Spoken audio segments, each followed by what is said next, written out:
I'd like to bring on Misha to tell you about all the things that they're doing at Symbiotic. So please give Misha a big round of applause.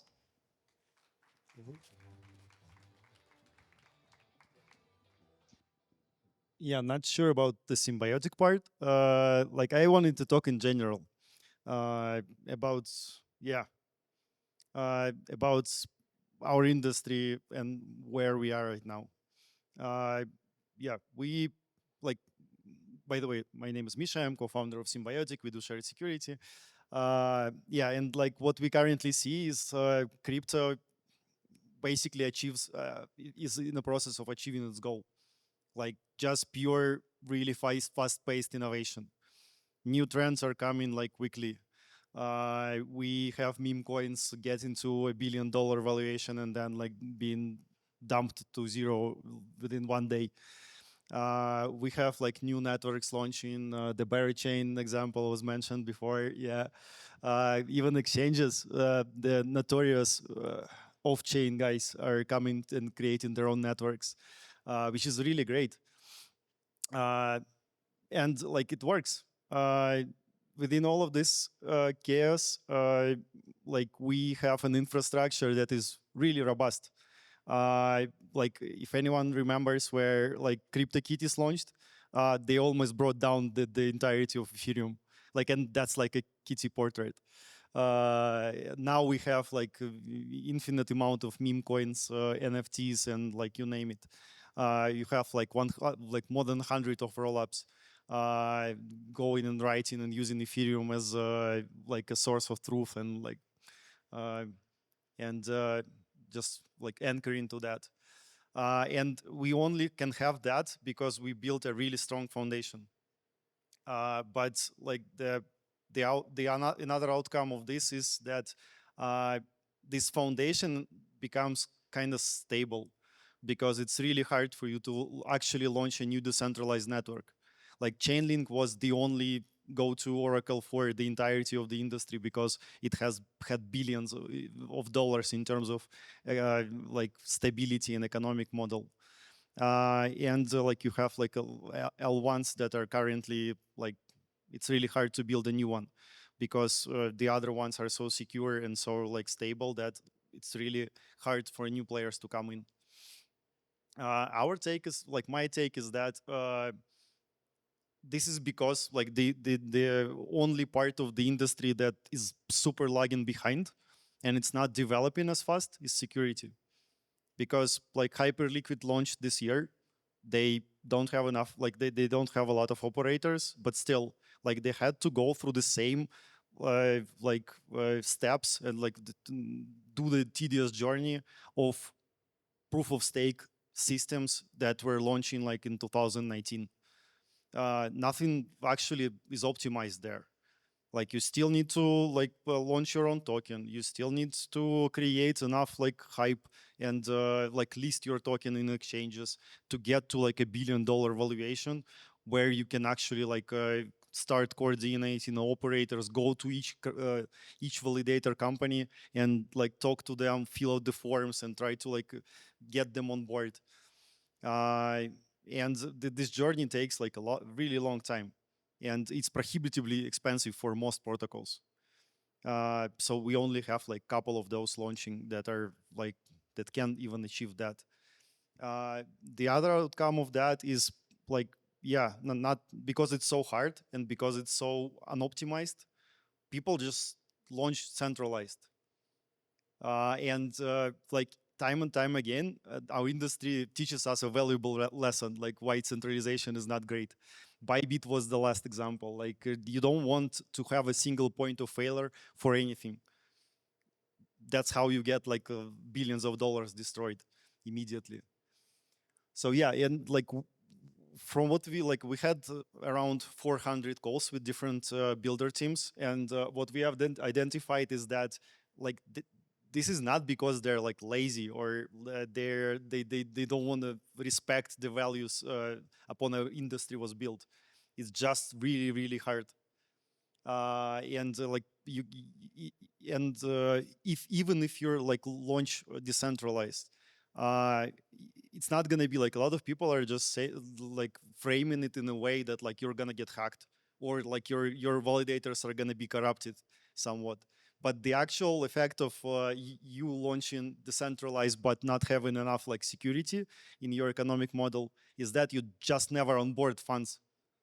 Nobody's gonna like hack you in most cases. Nobody's gonna like bribe your validators to attack you. But like the capital just won't come. Uh, yeah, that's because the models don't scale. You need to like every one of the like new systems that is launched is kind of siloed. It's either centralized through multi-sigs or like proof of authority or something like that, or it's siloed because like you create your own token, you launch your own show token, and like you go through all of the steps before you actually can test your traction in any meaningful way. So yeah, so the way out of this is to create a system that like solves for both of those problems. First, like the problem of you actually like launching secure with ability to onboard billions of dollars immediately and test your traction. And like for you to get UX from pure developer perspective that is better than we had before. Because and like we think of doing that with like just destroying the siloed part of it. Each network that launches with shared security goes in like an creates primitives that can be reused by other networks. Each slashing mechanism created through like Ethereum smart contracts, each new primitive that launches, so like each new oracle that represents some unique value. One of like some of them are fast, some of them do like derivatives, some of them are like permissionless, and you can do any price fit for that. Each one of those that launches creates a UX boost for everyone that comes in their footsteps. Um, and yeah, like what we see right now is that we have like around at least two types of networks for every network primitive. So we have like multiple data availability layers, multiple oracles, like at least 4 oracles, like 5 bridges. Uh, every like I don't know, 4 zk coprocessors as far as I remember. In each of those, like we only launched 14, but I already see how other companies are using some parts of it. They don't have to develop it from scratch. And like the optimization of it, what that it actually brings, like it brings like months of go-to-market shaved from the system that you're actually developing. So yeah, that's sort of like how every decentralized network looks. So like in shared security, at least, uh, you have risk takers. Those are the guys that actually do risk management and do like they allocate funds, they delegate it to networks. Uh, you have operators, obviously, but the operators can be optimized as well. Like you can actually create a framework that can be shared between like 10, 15, 20 validator companies. It doesn't make sense to do that when you're siloed, because like you're the unique protocol, you come to unique validators, you do one-on-one chats, and it'll take you like months.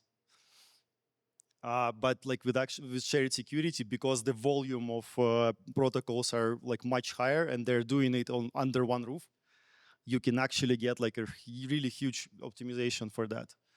And yeah, the networks I mentioned, rewards and penalties for each type of network can be like streamlined as well.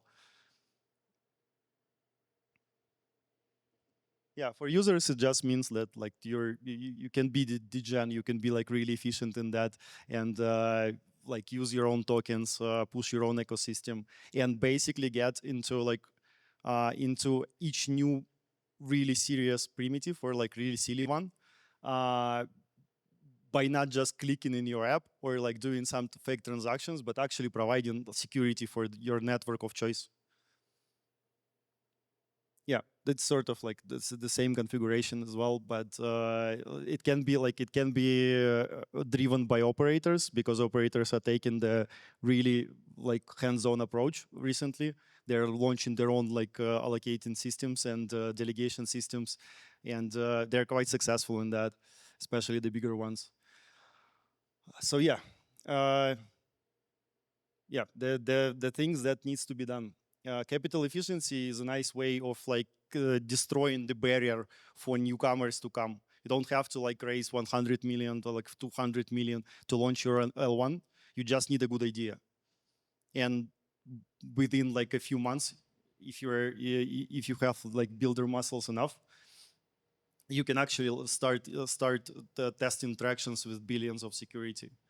And yeah, like the scaling element of that is because you can reuse the same dollar multiple times, or like the same Ethereum multiple times. You can actually onboard a lot more networks as long as you are safe, somewhat safe, and have like a really robust scoring methodology. And in terms of dev, yeah, like this is like the most important part about all of this. If we create a security that can actually be scaled, the goal for us is to make it so like UX is undeniably good, and because it's so good, it should be like prohibitively expensive from the optic side for a protocol to ever launch centralized. We're not gonna like the promises of like we are gonna do it in a few years should not be available to founders anymore. And the only way to reach that is to create like a system that is UX optimized by so much that like you don't have any excuses to ever be like multi-sig based or like the proof of authority or something like that. Yeah, that's how we coordinate the chaos. Basically, like that's what we try to do, to attack from like every angle and try to like figure out what are the improvements that can be done. If you're like a rollup, the improvement is obviously the supporting systems and like sequencers that can be permissionless.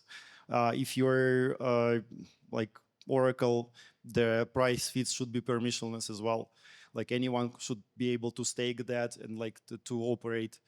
If you're like AI agents that were like just before me on stage, those guys like utilize TE coordination levels or like some other gating that is done to verify the compute. So each part of like this is and like that's why like I'm talking about coordinating chaos, because like security in my view should never be a trend or like a narrative ever. It should be just universal. Like you do AI agents, you do trading bots, you do exchanges that are like coming on chain. Uh, you don't have to like the security for your needs should not be like the benefit that you advertise and marketing that you're using. This should be something universal and something you don't compete in. Uh, at least like that. That's the mission that we're trying to achieve. Yep. That's it from my side. We currently have around 14 networks that are already launched. Among them, like a couple of pre-confirmations, fast finality gadgets, and like oracles as well. 1L2, 1L1, I think. And yeah, like we have 50 more building. So this movement is not going to be like immediate, but the goal for us is to create a menu that can be reused like by protocol of any kind, and within 2025 to try to like coordinate this chaos in a way that can be done indefinitely and can be like scaled with the scaling number of users and scaling numbers of primitives that people use. Thank you.